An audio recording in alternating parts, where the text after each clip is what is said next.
Pour que ça bouge, un espace d'échange et d'apprentissage entre jeunes, pour les jeunes. Pour que ça bouge, des reportages, des chroniques et la bonne ambiance pour les jeunes. Pour que ça bouge, un environnement décontracté autour des thématiques discutées par des jeunes assistés d'un consultant. Pour que ça bouge, c'est tous les mercredis à 16h sur la 94.3. Ça va bouger sur Radio Cotonou.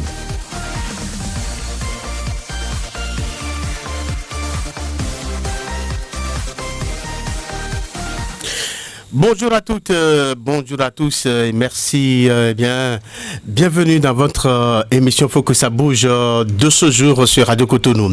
Aujourd'hui, nous allons aborder un sujet qui touche à la fois à nos croyances, à nos traditions, à notre jeunesse, mais aussi aux réalités sociales. Notre thème est le suivant: faciliter des jeunes aujourd'hui à fréquenter des marabouts et charlatans.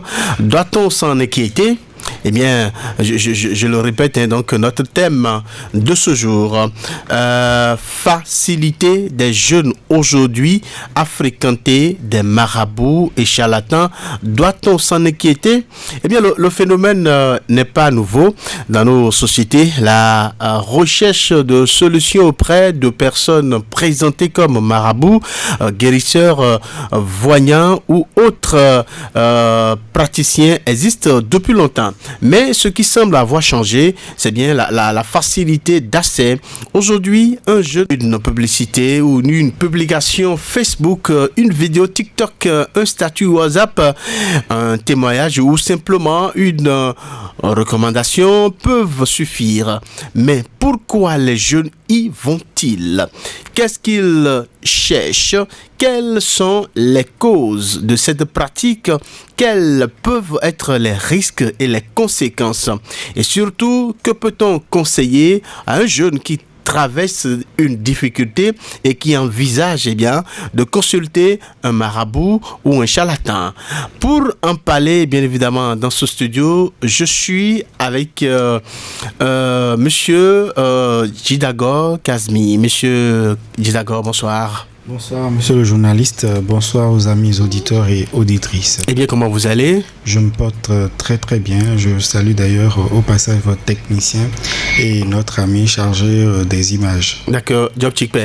Et le technicien dont vous parlez, c'est bien Patrice Béja. Exactement. C'est lui donc l'ordinaire des lieux. Donc, parlant de cette émission, tous les mercredis à 16h, on a rendez-vous avec lui. C'est lui qui nous permet de faire la connexion avec les auditeurs. Et puis voilà, ils nous reçoivent dans les différentes maisons, quel que soit l'endroit où ils sont. Alors, merci donc à Patrice Béja pour ce travail, merci n'est-ce infiniment. Pas? Voilà.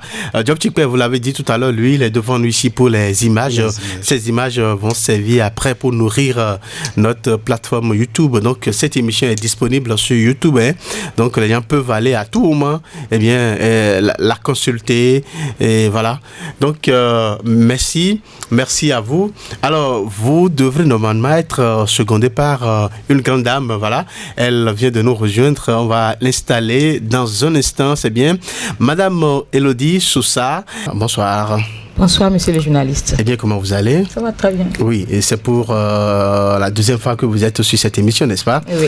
Alors, est-ce que vous pouvez permettre à nos auditeurs très rapidement de vous connaître plus amplement? Merci beaucoup, monsieur le journaliste. Moi, je suis madame Sousa Elodie, présidente collective des artisans de la zone 4. Voilà. Je suis présidente d'association aussi. D'accord. Donc, vous êtes aussi dans l'éducation, puisque ce que nous disons ici, ça concerne l'éducation, dans les apprentis, de la jeunesse. Dans la jeunesse. Et c'est vraiment la jeunesse, notre cible quant à cette émission. Et donc, vous êtes bien éduqué pour discuter de ce thème-là avec nous. Merci à vous deux, monsieur Djidagor et madame Sousa. Merci donc à vous deux pour cette présence à nos côtés ce soir. Nous allons donc articuler notre échange autour de 4 axes. Premièrement, on va parler donc de la pratique du phénomène.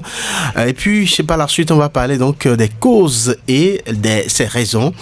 Troisièmement, nous allons parler donc de ses conséquences. Et enfin, en 4e proposition, nous allons donner des conseils pratiques. Vous allez donner des conseils pratiques donc à la jeunesse par rapport donc à cette thématique. Alors, on va aborder donc la première partie de cette émission, c'est bien la pratique. On va parler un peu de la pratique. Alors, que constate-t-on aujourd'hui? Vous savez, lorsqu'on parle de jeunes qui fréquentent des marabouts et des charlatans, de quoi parle-t-on concrètement? Ma question s'adresse à Madame Sosa. Alors, je répète pour vous, oui. Lorsqu'on parle de jeunes qui fréquentent des marabouts et des charlatans, de quoi parle-t-on concrètement? Merci, monsieur le journaliste. Je pense que là, vous parlez de ces jeunes qui n'ont pas confiance en eux-mêmes et qui pensent que c'est l'autre personne devant eux qui peuvent le prédire, qui peuvent les soutenir pour évoluer dans la vie. Et je crois que ça, c'est quand même déplorable parce que ça veut dire qu'en tant que jeunes, ils n'ont pas confiance en eux-mêmes. C'est ça, d'accord. C'est ce que je peux dire pour le moment. D'accord, donc quand on parle de cette pratique-là, c'est ce que vous pouvez donc faire comprendre. Alors, Monsieur Didago, dites-nous, est-ce que cette pratique concerne, selon vous, une catégorie particulière de jeunes? Non, tous les jeunes pratiquement aujourd'hui s'adonnent à cette pratique, à ce phénomène. Et puis vous savez, aujourd'hui, je ne sais pas si vous avez fait le même constat que moi, mais quand vous allumez votre TikTok le matin, par exemple, vous voulez juste vous désennuyer un peu, vous tombez sur ces pseudo-marabouts qui sont en direct et qui incitent véritablement. Et par le passé, qu'ils vous souviennent, avant qu'on interdise qu'ils envahissent les chaînes de radio et de télévision, il y avait une sorte d'avalanche, une sorte de, comment je vais dire, d'envahissement des médias par des pseudo-marabouts, pratiquants, magiciens qui faisaient de la publicité autour de leur pratique, de leur magie et incitaient les jeunes à venir vers eux. Et moi, par exemple, dans les classes, vous avez l'habitude d'entendre les jeunes dire il faut aller à Douaï Papagon, là, ouais, c'est des choses du genre qu'on entend les enfants dire. Donc, pendant longtemps, ils ont cru, on leur a fait croire que le miracle existe pour devenir riche. On leur a fait croire que pour devenir riche, là, il suffit qu'on vous donne quelques feuilles, que vous alliez des tas dans la nuit au carrefour et qu'on vous lave pour que vous deveniez riche. C'est ce que vous souhaitez donc. Oui, et donc on a eu pendant longtemps des vendeurs de fétiches, des vendeurs de mensonges qui ont mis ces genres de conceptions dans la tête des jeunes. Et eux aussi, ils y ont cru. Maintenant, il y a une catégorie, n'est-ce pas, de jeunes au départ qui ce sont les cybercriminels. Maintenant, eux, ils ont laissé leur place à nos jeunes sœurs qui s'y adonnent fréquemment. D'accord. Alors, si j'avais parlé donc de cette catégorie particulière donc qui s'adonne davantage à cette pratique, en fait, je voulais surtout faire allusion peut-être aux jeunes qui sont en difficulté, les jeunes qui sont sans emploi, les étudiants, les entrepreneurs, donc voilà. Et je sais pas si les gens qui se retrouvent dans ce genre de situation ont souvent tendance à recourir à ces pratiques. Voilà, Madame Sosa. Oui, parce qu'aujourd'hui, ce que les jeunes ont cru, ils ont cru que j'ai mon entreprise, si j'arrive à créer quelque chose, il faut booster par ces genres de pratiques, où je suis étudiant, je veux de boulot, au lieu de travailler, au lieu d'être soi-même. Les gens se disent, quand je m'en vais voir ce marabout, il va me faire des gris-gris, quand je vais à l'entretien, on doit me retenir, même si je n'ai pas la capacité. On compte donc sur ces forces maléfiques pour pouvoir traverser, je peux dire, la rive. D'accord. Oh, c'est faux. Parce qu'aujourd'hui, on a compris que les jeunes ne veulent plus rien faire. C'est la paresse. C'est la paresse. D'accord. On pourrait même être surpris de constater que voilà, des jeunes considérés comme modernes, très connectés, parfois très instruits, peuvent aussi donc avoir recours à ces pratiques. Alors, Monsieur Jidago, est-ce que vous pouvez expliquer un peu ce paradoxe-là?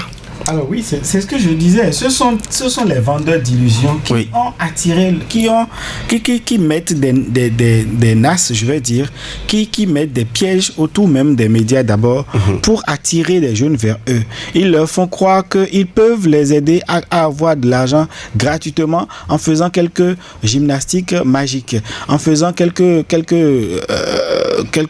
comment je vais dire, manipulations spirituelles. Et on a aujourd'hui une sorte, je ne sais pas si vous avez fait le constat, mais de plus en plus de magiciens, de marabouts qui sont devenus dans tous les coins de rue. Vous avez un marabout. Dans tous les coins de rue, vous avez une sorte de congrégation fétichiste qui s'organise. Il suffit de mettre le pain blanc et ils sont devenus des marabouts. Et donc, ces gens-là font croire qu'ils sont capables de vous rendre riche. Ce qui fait que les jeunes qui sont... Même des fonctionnaires, qui tombent dans leur jeu, pour en quelque sorte basser, je vais dire, comme les gens le disent, leur patron afin de prendre leur place. Or, les pratiques traditionnelles de par le passé étaient quelque chose de très réservé. Seuls les initiés avaient accès à certaines pratiques traditionnelles. Et ces pratiques traditionnelles ne visaient pas forcément à enrichir les gens, mais à nourrir les ancêtres. D'accord. Aujourd'hui, les gens s'en servent pour gagner de l'argent, pour exploiter. Et si vous suivez bien... Pour aussi escroquer. Pour escroquer. C'est de l'escroquerie, c'est de la manipulation mentale. Parce qu'au fond... Ils ne font rien du tout. La seule chose qui vous permet de gagner de l'argent, c'est le travail. C'est tout. Seul le travail permet de gagner de l'argent. De l'argent. Voilà. Alors, qu'est-ce qui peut être particulièrement attirant dans le discours d'un marabout ou d'un charlatan? Est-ce que c'est la promesse d'une solution rapide? Est-ce que c'est la possibilité de résoudre un problème amoureux ou de trouver de l'argent, d'obtenir un emploi ou de réussir dans les affaires, de se protéger contre ce qu'on perçoit comme des forces négatives? Voilà. Qu'est-ce qui peut donc être très attirant quand on suit le discours d'un marabout, voilà, ou d'un charlatan?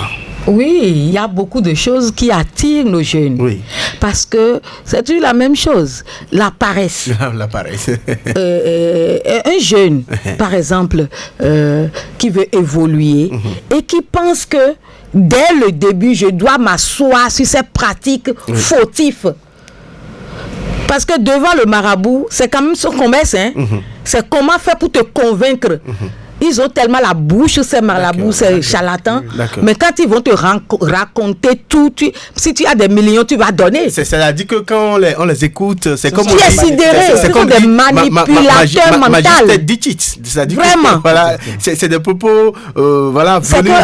Ils te font le speech de 5 minutes et tu es ébloui. Tu te dis, mais là, j'ai ma vie ici. D'accord. Et c'est ça qui est déplorable. Ça détruit la jeunesse, ça nous détruit. Parce que peut-être ce jeune est parti prêter de l'argent pour se dire, quand je vais faire ça, ça va me multiplier les... On va revenir dans la suite de cette émission sur les conséquences que vous semblez déjà commencer par évoquer. Mais nous sommes en train de parler de ce qui peut attirer donc les jeunes vers une telle pratique. Moi, je pense qu'il y a également la dimension du témoignage. Un jeune peut entendre son ami dire, par exemple, moi j'ai consulté cette personne et ma situation s'est améliorée. Est-ce que ce genre de témoignage, par exemple, peut contribuer à faire foi à ces pratiques-là, M. Jidago? Le témoignage, quelqu'un qui a déjà fait l'expérience, alors ça, peut-être lui a marché de façon temporaire, mais il vient faire le témoignage auprès de son ami, de son frère, etc. Ces genres de témoignages autour de soi peut aussi attirer. Moi, je pense que ces marabouts se sont beaucoup plus inspirés des religions importées, des stratégies que les religions importées utilisent. Excusez-moi d'évoquer cette question-là. Je sais que c'est un peu sensible, mais quand vous regardez aujourd'hui dans quels sont les milieux dans lesquels les gens font beaucoup plus de témoignages, on connaît ces milieux-là. Je ne veux pas répéter, mais en fait, le problème, c'est que ces marabouts-là ont commencé par copier les mêmes stratégies que ces derniers. Ils inventent, ils font venir des gens qu'ils manipulent, qui jouent la comédie, d'accord, pour montrer que ils ont eu de satisfaction après avoir été chez un X ou un Y, et ils sortent des tours de magie. Il y a des amulettes. D'ailleurs, le tissu qu'ils portent va vous faire croire qu'ils sont vraiment extraordinaires. Ils ont des pouvoirs extraordinaires. Quand vous les voyez même dans leur accoutrement, avec les chaînes au cou, les coris qui sont un peu partout, et puis les calebasses dont on entoure de sang, et tout ça intimide. Et puis j'ai l'impression qu'on a une jeunesse de plus en plus facile, une jeunesse qui a une psychologie faible. D'accord. Et c'est justement parce que cette jeunesse-là traverse des problèmes divers que ces marabouts-là se greffent sur ces problèmes-là. Ils exploitent les problèmes habituels. Vous savez, les gens, tout le monde a des problèmes d'argent. Et nous sommes dans un monde où l'argent est la chose la plus rare possible. Et donc, partout où on parle d'argent, ça attire forcément du monde. Et donc, toutes les fois où quelqu'un dit je peux t'aider à avoir de l'argent, toutes les fois où quelqu'un dit je peux t'aider à voyager, alors que ces jeunes sont effectivement dans ces conditions-là, ils ont besoin de ces genres de choses. D'accord. Les jeunes ont besoin aujourd'hui de voyager. Ils rencontrent quelqu'un qui leur dit je peux t'aider à voyager. Ils ont besoin d'argent pour payer le loyer, avoir le minimum. Ils rencontrent quelqu'un qui lui dit, c'est comme si la personne avait lu en lui. Vous savez, moi j'ai été par exemple interpellé à plusieurs reprises par ces gens de personnes dans la rue qui commencent par faire comme s'ils sont en train de prophétiser sur moi. Oui. Ils font des propositions très alléchantes sur votre avenir. Ils vont te dire, ils tentent vraiment le tout pour voir si tu vas tomber dedans. Je sais que tu as une soeur qui t'en veut et qui fait des grigues sur toi, tu ne sais pas, mais la nuit dernière tu as fait un rêve.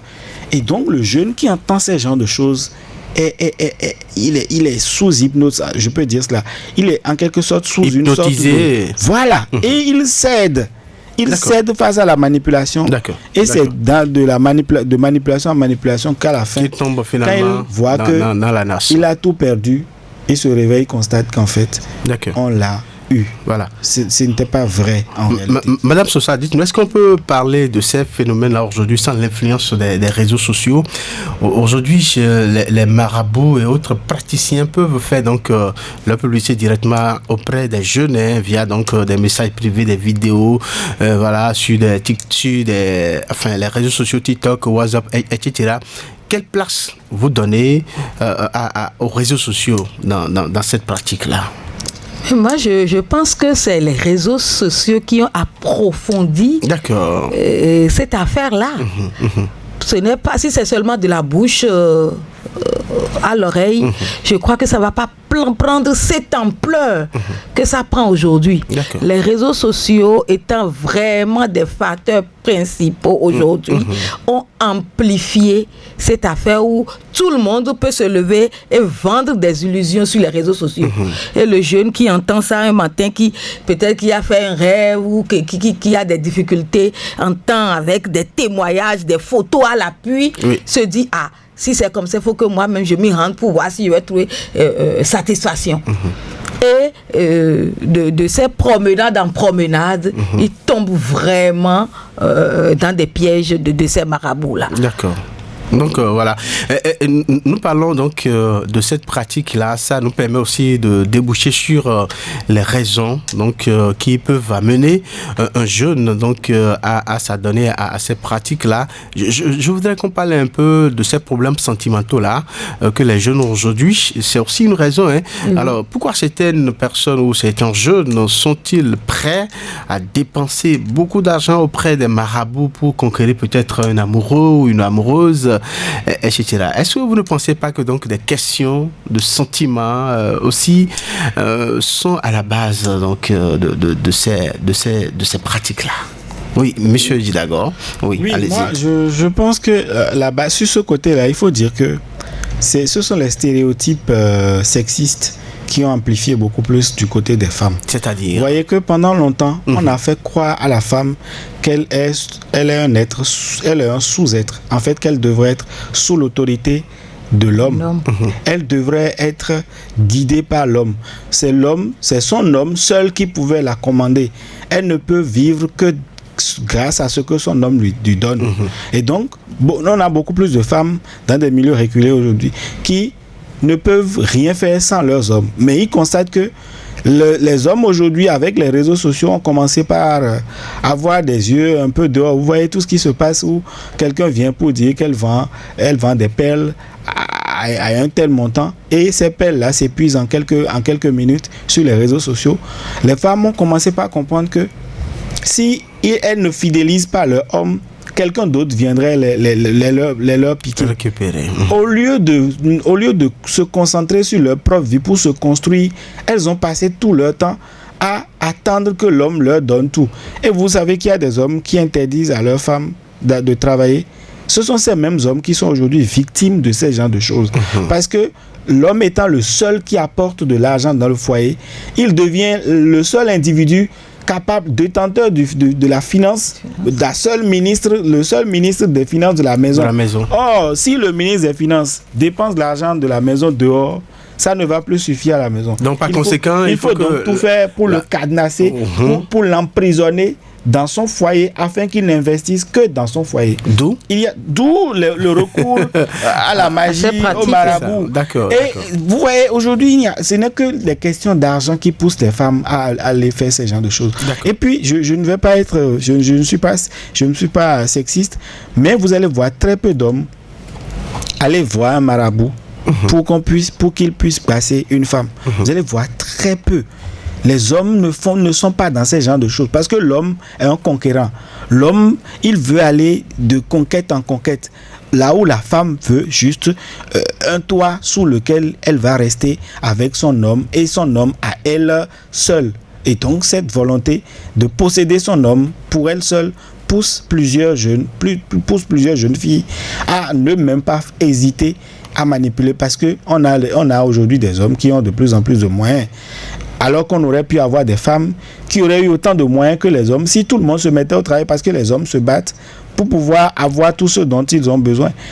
Là où les femmes attendent que l'homme rentre le soir. Oui, monsieur Jidagor, je comprends bien ce que vous dites, mais aujourd'hui, je pense que ce discours et les hommes seuls travaillent aujourd'hui, je pense que c'est un peu... Oui, c'est révolu. Voilà, il y a beaucoup de femmes aujourd'hui qui se battent aussi donc, pour maintenir financièrement, participer, contribuer donc, à l'équilibre financier donc, de leur famille. Et je pense que cette question de fréquenter un marabout, un charlatan pour stabiliser sa relation amoureuse, eh bien, ne se limite pas seulement au niveau des femmes. Il y a des hommes aussi. Il y a des hommes. Et aujourd'hui, je peux jurer que Madame Sosa, les hommes sont dedans en plein. Voilà. Surtout parce que les hommes ne veulent plus prendre leurs responsabilités dans le foyer. D'accord. Et quand la femme, à un moment donné, est étouffée, et dit bon, là maintenant ça me va, je me retire. Mais c'est là que l'homme veut montrer que si c'est pas moi, il n'y a plus personne.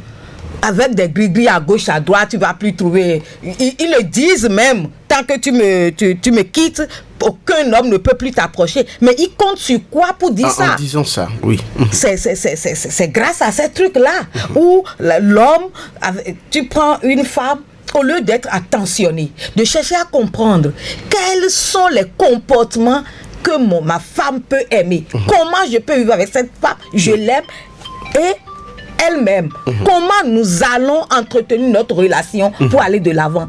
Mais beaucoup de jeunes aujourd'hui ne se posent pas ces questions. Ils veulent être à gauche et à droite, mais avec ça, ils veulent avec ça, ils veulent fidéliser la femme sans faire leur devoir. Parce qu'il faut essayer de faire ton devoir avant de dire voilà, cette femme doit m'être fidèle, doit m'être vraiment ce que je veux. Mais l'homme aujourd'hui ne fait pas ce qu'il doit faire.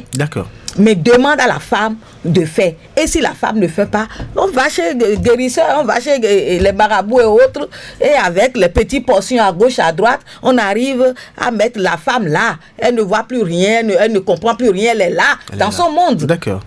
Voilà l'autre aspect donc de la chose, monsieur. D'accord avec vous, mais je voudrais qu'on relativise. En fait, ça arrive chez des femmes qui ont quelque chose. L'homme constate que c'est la femme qui a l'argent. Et d'ailleurs, le débat est en cours sur les réseaux.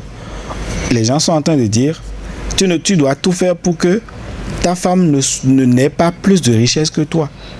Ça, c'est pas normal. Ouais. Donc ça c'est sur ce point-là que je rejoins entièrement madame. Et là, c'est si et seulement si cette femme a un fonds de commerce, par exemple, a une activité génératrice de revenus qui lui permet de participer à l'équilibre familial, de participer à l'investissement familial. Mais quand cette femme-là ne fait rien à la maison, je ne pense pas qu'un homme puisse l'agbaser pour la maintenir dans le foyer. C'est pourquoi je dis, prenons le cas de ces femmes qui achètent par exemple des perles sur les réseaux sociaux. Combien d'hommes nous avons aujourd'hui qui sont capables d'aller sur les réseaux sociaux directement et en direct sur des lives TikTok, on commande des choses, on dit ça là, ça vient de... Et si vous prenez ces lives là, 90% sont les acheteurs. Monsieur Djilagor, on va pas, oui. Je vais ajouter quelque chose à ça. Oui. La femme, elle est la plus faible du foyer. Et quand ça se présente, ne sachant pas quoi faire, partout, elle trouve le moyen, elle veut s'y rendre. Mais les hommes, elle sera prête à faire feu de tout bois. Mais l'homme, eux, ils sont aguerris pour ça. Dès le début, ils sont aguerris pour ça. D'accord. Je comprends les deux parties, je comprends, mais je voudrais quand même, je ne souhaite pas qu'on puisse donc situer le débat à ce niveau, l'homme, femme, tout ça, on va englober tout le monde. Oui, tout le monde le fait. Surtout la jeunesse. Vous savez, il y a des jeunes aujourd'hui, je parle des garçons qui n'ont pas le courage donc d'aller, comme nos parents le faisaient, d'aller rencontrer peut-être une femme qui tombe sur son charme, voilà, et fait directement ses avances. Ils n'ont pas ce courage. Et comment faire pour avoir cette fille-là? On est obligé donc de faire recours à ces pratiques-là qu'on va peut-être glisser dans le repas ou bien dans quelque chose pour avoir la femme. Il y a plein de jeunes aujourd'hui qui s'adonnent à ces pratiques-là pour avoir donc des filles. Le jeune t'invite, viens, on va manger, on va boire et on te drogue. Il y a plein de filles. C'est ça. Il y a des situations comme ça. Justement, il y a un jeune couple que moi j'ai vu, et c'est sous cet effet-là que l'effet de ces pratiques-là que l'homme a pu avoir la femme sous son toit comme femme. Mais quand la femme s'est réveillée finalement et que cet effet a fini. Donc, c'était la décadence au sein du foyer. Et puis voilà, tout est éclaté. Parce que c'était pas naturel. Naturel, justement. Donc, c'est des pratiques qui sont partout. Mais je voudrais aussi qu'on parle un peu de l'entourage. Hein. Et il faut parfois, ce n'est pas le jeune qui prend l'initiative d'aller vers ces pratiques-là. Un parent, un ami ou une connaissance peut lui dire, va voir telle personne. Est-ce que l'influence de l'entourage joue un rôle important aussi dans cette pratique-là qui prend rapidement Oui, moi je dirais on a de plus en plus de vendeurs de fétiches et c'est tellement regrettable. Pendant que le Bénin, les dirigeants sont en train de tout faire pour valoriser nos cultures endogènes, c'est la période que les gens ont choisi pour vendre des fétiches. On dit que on donne tu dois aller prendre telle chose. Je ne veux pas dire le nom de la chose. Et c'est pour dénaturer en fait nos valeurs traditionnelles. Oui. Parce qu'on te dit, à un moment donné, si tu as un certain âge, tu dois. Et ces jeunes-là, malheureusement, ils vont vers des gens qui sont malveillants, qui ne sont pas de bonne foi. Qui ne sont pas de bonne foi. Qui ne leur montrent rien du tout. Sinon, s'ils leur montrent quelque chose, c'est de l'illusion. Ce n'est pas la réalité. D'accord. Et en retour, ils profitent de leur passage pour les posséder psychologiquement, si bien qu'ils deviennent dépendants de ces gens-là. D'accord. Tant qu'ils ne vont pas chez eux, ils ne sont pas en paix. D'accord.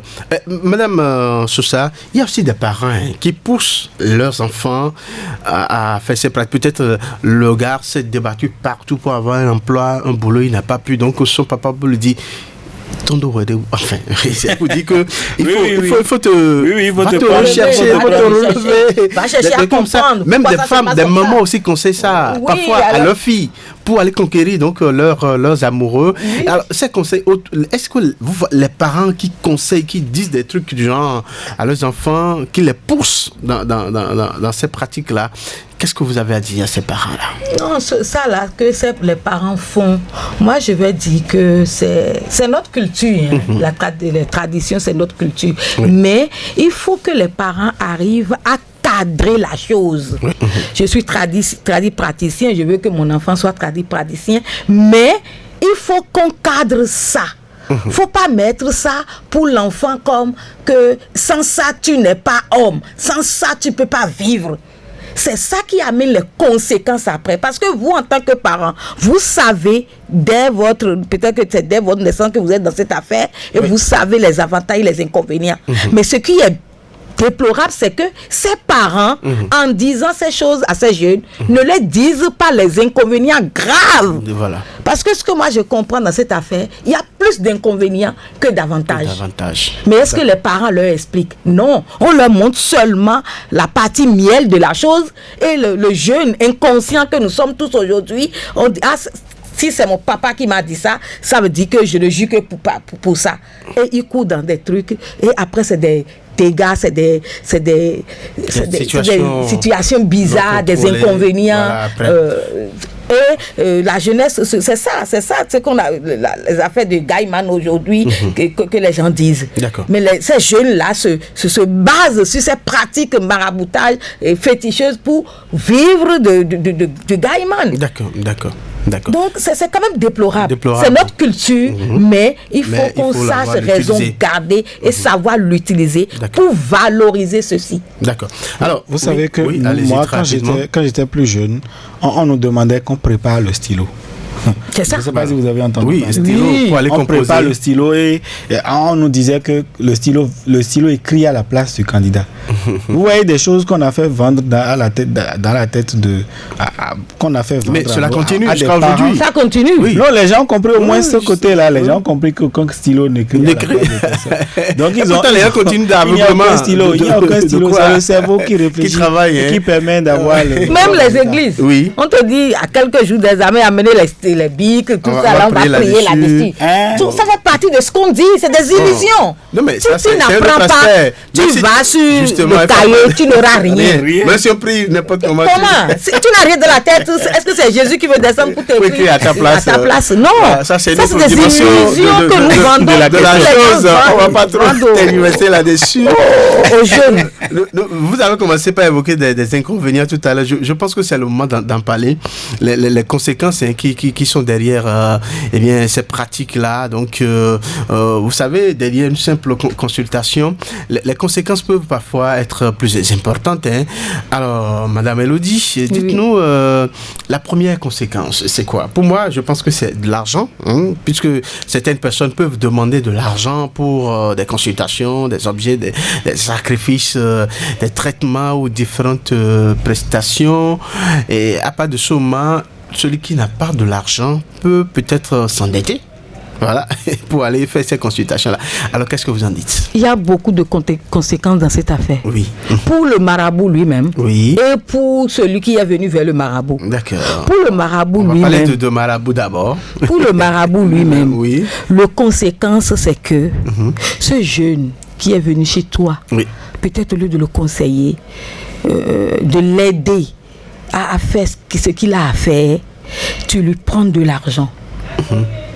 Voyant le jeune, il va trouver, et ce n'est pas petit sous, il va trouver cet argent où? Il va trouver ça où? Peut-être qu'il est parti voler, peut-être qu'il a fait des trucs malsains pour t'amener cet argent. Demain, quand les problèmes vont commencer, on commence à tirer, comme on le dit, quand on y vient dans avoir. C'est ça. Toi, en tant que Bokono et Barabou, tu vas tirer le paille aussi, va tirer ainsi de suite. C'est une conséquence. Et là, toi Marabout, tu as problème. Et de l'autre côté, ce qui est encore grave, oui, allez-y, dites-nous. Ces pratiques-là, la plupart de ces pratiques-là, c'est donner avec la main gauche et reprendre avec la main droite. D'accord. C'est pour ça aujourd'hui, nous constatons... Quand vous donne ces solutions-là, vous êtes toujours sous le contrôle, de celui qui vous donne. Et il attend quelque chose en retour. Et c'est ça qui fait que vous allez constater qu'aujourd'hui, on sent plus de morts, de décès de la jeunesse que les vieilles personnes. Parce qu'ils s'en vont mettre la main dans des choses bizarres, ne sachant pas, ça là que je veux faire, on leur dit seulement, on leur miroite seulement les avantages, mais les inconvénients. Mais quand les inconvénients vont commencer par sortir, et qui couvrent ces marabouts, ah mais moi ma chose c'est comme ça, hein. Ce n'est plus que tu ne lui as pas dit ça. Ah, je te l'avais dit. Et les problèmes commencent. Les jeunes commencent par avoir des problèmes. Un jeune bien hier, aujourd'hui, tu le vois peut-être sous là, tu le vois devenu fou, tu le vois. C'est juste les conséquences de ces bêtises qu'il a commencé par faire. D'accord. Combien il a gagné? Il y a trop de conséquences pour ces choses-là. D'accord, oui. On va permettre aussi à M. Jidago de nous parler un peu. Non, madame dit tellement de belles choses. Et qu'elle me rappelle cette chanson de vos Villop. Je ne sais pas si vous vous en souvenez. Tobodé. C'est ça. Et à la fin, voilà. Et il disait, en fait, le bien mal acquis ne profite jamais. Jamais. Le bien mal acquis ne profite jamais. Donc, du côté des marabouts, aujourd'hui, il n'y a que la police est à leur trousse. Il y a plusieurs charlatans qui se retrouvent dans les mains de la justice de plus en plus. Et s'ils ne font pas attention, avec la criette, les gens ont commencé par porter plainte. Et l'un après l'autre, on parlera d'abus de confiance, etc. Ils vont se retrouver derrière les barreaux. Mais pour ce qui concerne les jeunes, vous voyez, c'est la roubladise finissent par atteindre leur cerveau. Il y a plusieurs jeunes qui peut-être ont, je ne sais pas si ce sont les pratiques de maraboutage qui leur ont permis d'avoir de l'argent, mais la plupart de ces jeunes-là ont très mal fini. D'accord. Très mal fini. Ils ont très mal fini. Ce sont des gens que vous avez des exemples pratiques? Oui, moi j'ai eu beaucoup de sans camarades. appeler des noms. J'ai eu beaucoup de camarades qui étaient gaillement populaires quand nous on était au collège grâce au maraboutage, mais qui se retrouvent sous les titans. D'accord. Qui sont morts mystérieusement. Et ça se retrouve même dans un livre qui est au programme en première et les jeunes lisent.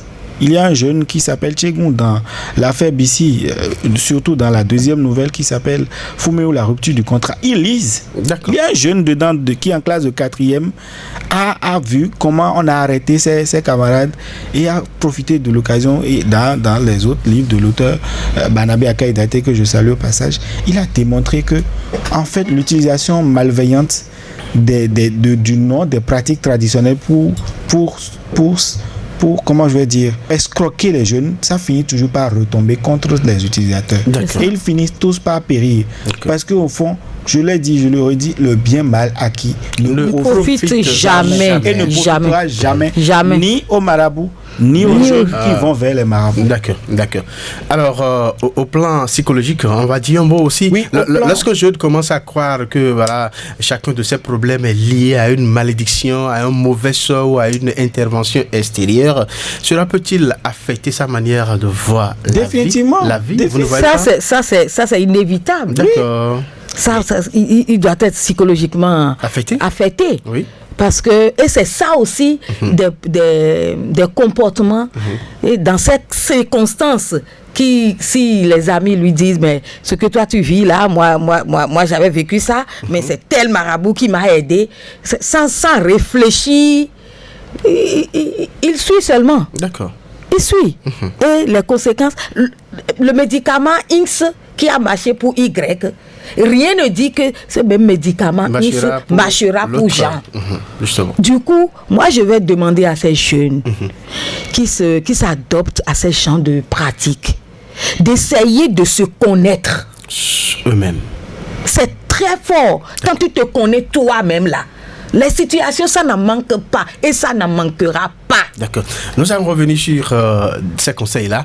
Je pense que on va permettre à nos auditrices et auditeurs de participer à cette émission avec la complicité de Patrice Béja. C'est sur les numéros 01 68 87 67 00 pour les femmes ou 01 50 52 52 73 pour les hommes.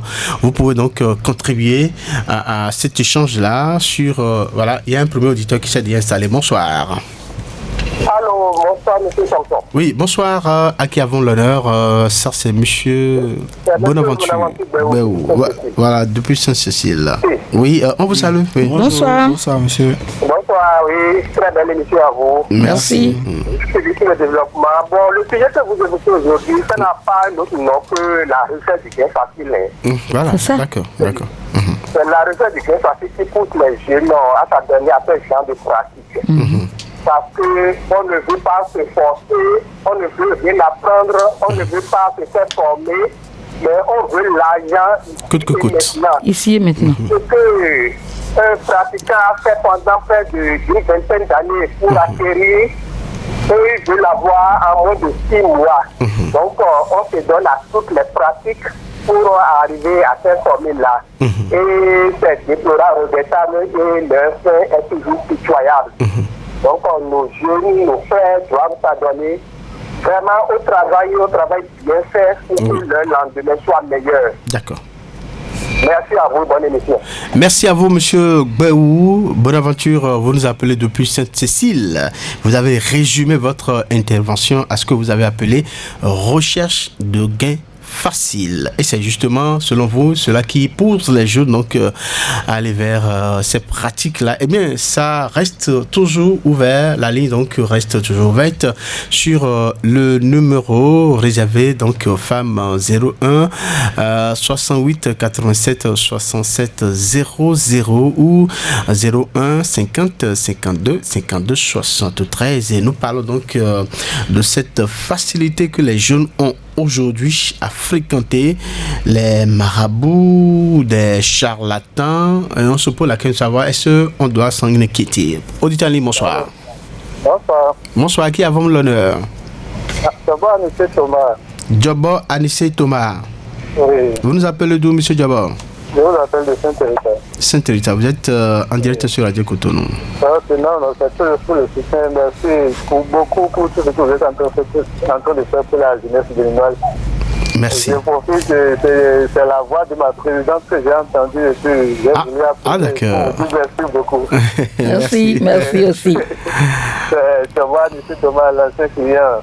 C'est un membre d'ASMD Zobé. Ah, ok, merci. Merci beaucoup. Merci beaucoup, madame. Oui. Merci pour les conseils. Prions vivement que notre jeunesse reprenne vraiment confiance en eux-mêmes. D'accord, merci. C'est ça. Merci. Voilà. Merci. À vous et bonne émission à vous. D'accord, merci beaucoup. Il nous a fortement soutenu. Après, et voilà, il a salué sa présidente. Auditeur, bonsoir. Oui. Cher ami, bonsoir. Bonsoir, à qui avons l'honneur? Bernard de Fabi. Bernard de Fabi, ah, vraiment comment vous allez? Il y a Ben Lunette. Vous allez bien? Ça va. Les obsèques de maman, certainement, sont très bien passées. Oui, ça s'est bien passé. On dira le reste, donc, on l'antenne ce soir. D'accord. Bernard de Fabi, vous nous appelez donc de Maro Militaire, voilà. Vous êtes en direct. Je salue les invités. Merci. Vraiment, merci madame. Merci. Pour les détails que vous avez fait des conseils. Que Dieu fasse que vous ne manquez jamais d'inspiration. Merci. Amen. Oui. Bon, pour le sujet du jour, vous savez, aujourd'hui, c'est les amis qui conduisent vers cette dérive-là. D'accord. Et aussi, il faut on n'affaiblit pas par rapport au conseil à donner aux enfants. Il faut qu'on soit derrière eux à tout moment. Parce qu'à tout moment, il faut changer d'avis. Et quand un jeune se lève aujourd'hui et dit ah, je peux gagner de l'argent aujourd'hui et demain mourir, je suis prêt. Quand ça commence à sortir comme ça là, ce n'est pas la peine. Donc, il faut qu'on tienne nos enfants très durs jusqu'à ce ils trouvent un boulot ou bien ils apprennent quelque chose, ils deviennent eux-mêmes. Parce que ce qui se passe aujourd'hui, ce n'est pas de l'amusement. Ils ne vont pas vous avertir avant de partir. Mais quand ils vont commencer par sortir de l'argent, vous allez poser des questions pour les enfants qui vont vous aimer. Ce sont eux qui vont vous dire que Jésus arrive à tel endroit. Dans le cas contraire, ils ne vont rien vous dire. Et ça va comme ça. Ça tue les enfants comme autre chose. Donc, éducation, faut pas qu'on baisse les bras. Il faut qu'on parle aux enfants tous les jours et leur dire que ceux qui vont te faire les gris et autres là, eux-mêmes ne sont pas encore rassasiés. Si c'est une bonne chose, ils ne vont pas vous montrer cette voie-là. Donc ce n'est pas une bonne chose là-bas. D'accord. Donc c'est ma contribution de ce jour. Merci. Merci à vous. Voilà, Monsieur Fabi, merci. Vous avez parlé donc de la fréquentation, de la fréquentation, donc les amis qui peuvent donc conduire, eh bien les jeunes donc à aller dans ce sens-là. Donc il a fini par donc demander aux parents de bien éduquer les enfants. Donc l'éducation à la base, c'est ça. Merci donc à Bernardin Fabi. Si on pourra prendre un dernier auditeur avec la complicité de Patrick Béja, et puis on va revenir donc ici pour la suite. Un dernier auditeur donc pour poser des questions ou apporter bien sa contribution sur la thématique de ce jour, faciliter des jeunes aujourd'hui à fréquenter des marabouts. Auditeur libre, bonsoir. Oui, bonsoir. Oui, à qui avons l'honneur? Carlos Michel Aounou. Carlos Michel Aounou. C'est bien moi. Vous nous appelez d'où, monsieur Aounou? Je vous appelle le deuxième arrondissement, plus précisément du Père.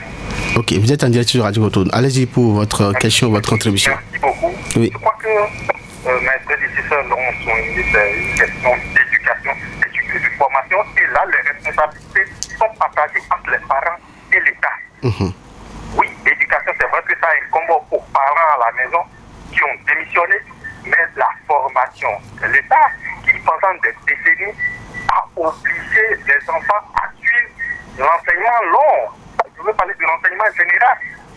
Au lieu que cela soit technique, pour qu'on puisse former les enfants, on les a laissés comme ça.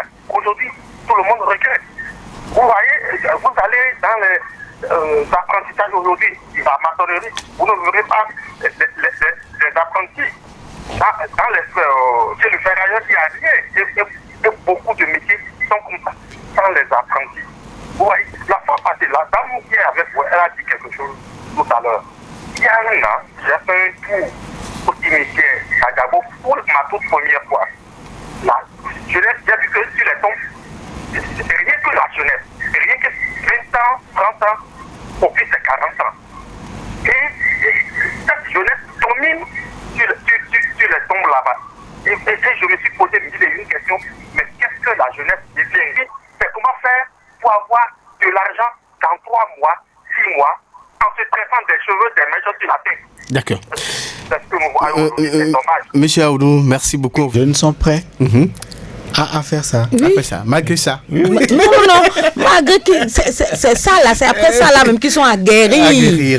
Ils sont prêts à le faire, et bien le faire. Le conséquent, il y en a, j'ai discuté avec un jeune un jour qui me dit mais maman, arrête tout ça. De toutes les façons, moi j'aurai l'argent d'abord. Le reste c'est pas un problème. Un jeune qui dit ça, ça veut dire qu'il est prêt à faire feu de tout bois. De tout bois. Ils vendent leur mère, ils vendent. C'est que il n'y a plus de raison. Mais après avoir fait tout ça, ils n'ont justement pas ce qu'ils recherchent. Justement, c'est ça le drame de la chute. Alors, merci à vous. Et donc, on est en train de finir. Juste, voilà, quelques mots pour conseil et en même temps, ça va servir de mot de conclusion. Donc, à votre niveau pour cette émission. Monsieur Jidagor, bon, on salue tous ceux qui nous ont appelés. Ils ont apporté des contributions. Oui. Voilà, il n'y en a pas qui a posé de questions. Mais voilà, saluer tout ce qui a été dit et apporter des contributions, n'est-ce pas? Alors, monsieur Jidagor, moi conseil pour conclure. Moi, je pense que les jeunes doivent cesser de croire qu'on peut gagner de l'argent par un tour de magie. Ça s'arrête à l'âge du Père Noël. quand on devient adulte, on fait face aux factures, on fait face à la réalité et on les affronte de façon digne. D'accord. Sans faire recours à des pratiques qui ne sont pas réelles. D'accord. Ces gens-là, ils ne sont pas sérieux. Ils vont vous voler, ils vont vous prendre vos sous et vos problèmes vont se multiplier davantage du moment où vous pensez que vous pouvez les régler avec un magicien, un marabout. D'accord. Oui. Madame Sousa. Merci beaucoup. Comme mon collègue vient de le dire, je pense que ces jeunes doivent comprendre qu'il n'y a pas de gain facile. D'accord. C'est dit dans la Bible. Tu dois gagner à la sueur de ta nourriture, donc à la sueur de ton front. Oui. Mais il faut qu'ils gardent ce message-là en cœur et travailler. Oui. Parce que quand ils vont commencer, ces jeunes vont comprendre et penser à leur vie et que ces marabouts n'ont plus de clientèle, vous allez comprendre que ces gens-là aussi vont se lever pour travailler. D'accord. Parce que ces marabouts ne veulent pas travailler. Ils sont assis et ils attendent que le pain descende du ciel. Voilà. Et les jeunes vont... Parfois, ces marabouts-là, quand vous allez chez eux, même ne sont pas dans de très bonnes conditions. Et c'est ça qui m'étonne. Et toi, tu vis quelque part bien, tu viens, tu donnes ton argent. Merci à vous, Madame Sousa. C'est pas normal. Merci. On va peut-être revenir sur la thématique. On va aller apprendre à faire quelque chose. Merci à vous, Madame Sousa. Merci également à Monsieur Didago donc pour votre participation. Cette participation qui nous a permis de mieux comprendre et très bien comprendre donc ce sujet-là. Et donc faciliter des jeunes à aujourd'hui à fréquenter des marabouts et des charlatans. Donc doit-on s'en inquiéter? Merci donc pour les différents apports. Voilà, pour aujourd'hui, ça va s'arrêter là. Merci à Patrick Bédia qui est resté donc à la mise en onde de Job Chikpe devant nous ici pour les images. Samson, ok, je suis resté au micro principal. Merci, portez-vous bien voir.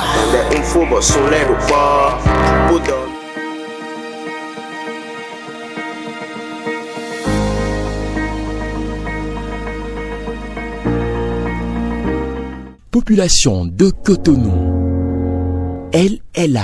Radio Cotonou. Radio Cotonou. Votre radio est là. Restez désormais câblés sur la 94.3. Radio Cotonou, la voix des Cotonois.